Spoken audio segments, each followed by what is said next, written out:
Hello friends, super star Krishna గారు సొంతంగా ఒక బ్యానర్ పెట్టుకొని నిర్మించినటువంటి ఒక సినిమా అగ్ని పరీక్ష.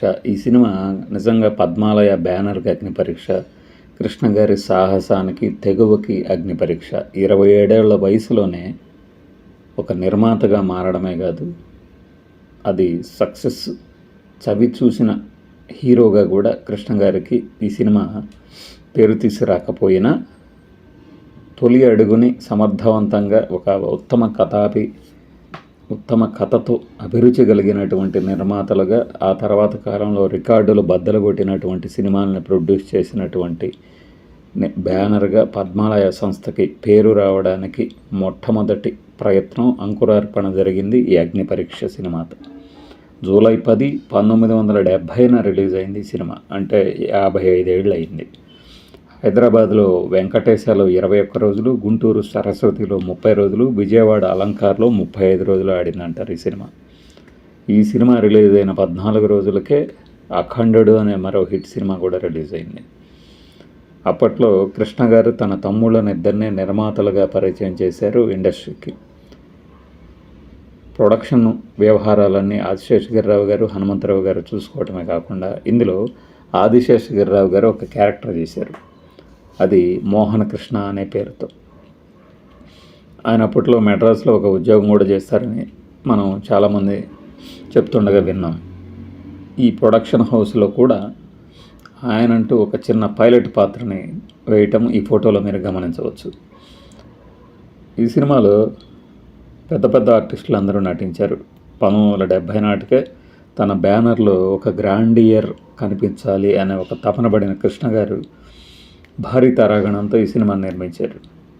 సంగీతం ఆదినారాయణరావు గారు, గుమ్మడి గారు, పద్మనాభం గారు, నాగభూషణం, రాజనాల, నెల్లూరు కాంతారావు గారు, పుష్పకుమారి గారు, ఇక అమ్మవారి పాత్రలో అంజలీదేవి గారు కనిపిస్తారు.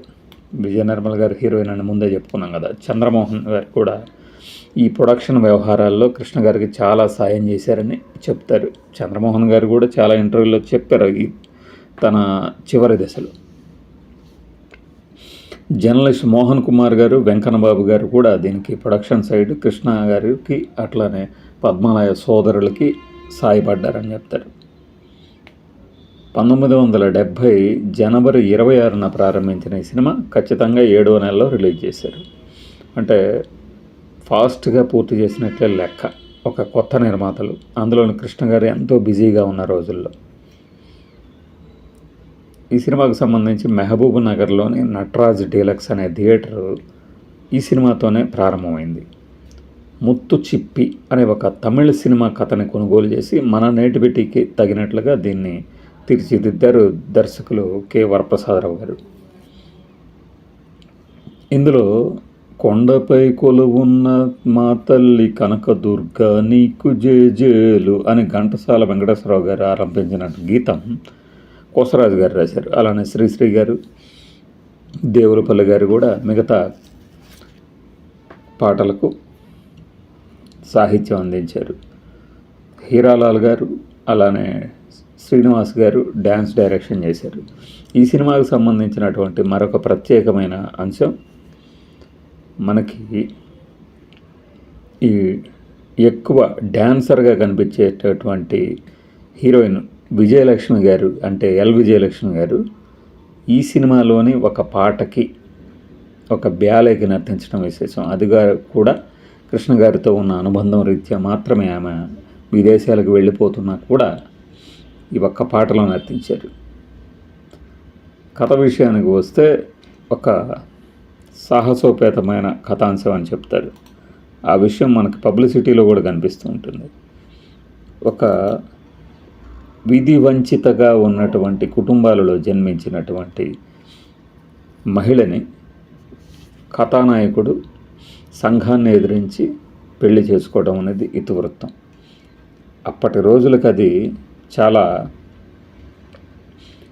డేరింగ్ స్టెప్ అని చెప్తారు. ఆ కాలంలో ఈ సినిమాకి సంబంధించి మంచి రివ్యూలు వచ్చినా కూడా సినిమా పరాజయం పాలైంది, అనుకున్నంత సక్సెస్ కాలేదు అనేది ఎక్కువ మంది చెప్పే మాట. అయితే ఒక గొప్ప బ్యానర్ ఆవిర్భవించడానికి మాత్రం మొదటి అడుగు ఈ సినిమానే కానీ చెప్పాలి. కృష్ణ గారు ఇందులో పైలట్గా కనిపిస్తాడు, గుమ్మడి గారి కుమారుడుగా. అలానే విజయ నిర్మల గారితో ఈ యొక్క సినిమాని తీస్తున్నప్పుడు ఎంతోమంది వెనక్కి తగ్గాలి, ఇలాంటి కథాంశంతో సినిమాని తీయటం అనేది అంత మంచిది కాదు మొదటి ప్రయత్నంగా అని చెప్పినా కూడా కథ మీద ఉన్న నమ్మకంతో ముందుకెళ్ళారు కృష్ణ గారు. మట్టిని మాణిక్యంగాను, మాణిక్యాన్ని మట్టిగాను చూపగల శక్తి ఒక్క నిధికే ఉంది, అంటే విధికే ఉంది. ఆ విధి ఆడినటువంటి ఆటలో ఓడిపోయినా తట్టుకున్న నిలదొక్కున్న వాళ్ళే జీవితంలో గెలుపొందుతారు అనేది చిత్ర కథాంశం. అయితే కరెక్ట్గా కృష్ణ గారి క్యారెక్టర్కి అద్దం పట్టిన కథాంశంగా చెప్పాలి.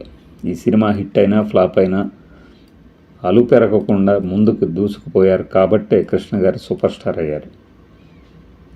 అసలు 27 ఏళ్ల వయసులోనే ఒక సినిమా నిర్మాణం రంగంలోకి, అంటే ఆ విభాగంలోకి రావడం అనేది కృష్ణ గారు చేసిన సాహసం. అప్పటికే ఉన్న టాప్ స్టార్స్ అందరూ, అంటే ఉన్న మరొక ఇద్దరు జానపద చిత్రాలకి పరిమితమై అంకితమై ఉన్న రోజుల్లో తనకంటూ ఒక బాణీని ఏర్పరచుకోవడానికి, తమకి అనువైనటువంటి కథల్ని, అలానే తమ మీద ఎక్కువగా ఖర్చు పెట్టాలి అంటే బయట ప్రొడ్యూసర్ల కన్నా తమ మీద తామే ఖర్చు పెట్టుకోవడం బెటర్ అని ఒక మార్కెటింగ్ స్ట్రాటజీతో వెళ్ళి ఈ బ్యానర్ని స్థాపించారు. అందులో విజయం సాధించారు సూపర్ స్టార్ గారు. ఈ సినిమా ఎక్కడ ప్రింట్ లేదు, యూట్యూబ్లో కూడా లేదు. చూసిన వాళ్ళు చెప్పగా అక్కడ ఇక్కడ మనం సేకరించిన సమాచారంతో చేస్తున్న వీడియో ఇది. ఇందులో కూడా శ్రీశ్రీ గారు పాటలు రాశారు, ఆరుద్ర, దాశరథి, కోసరాజు.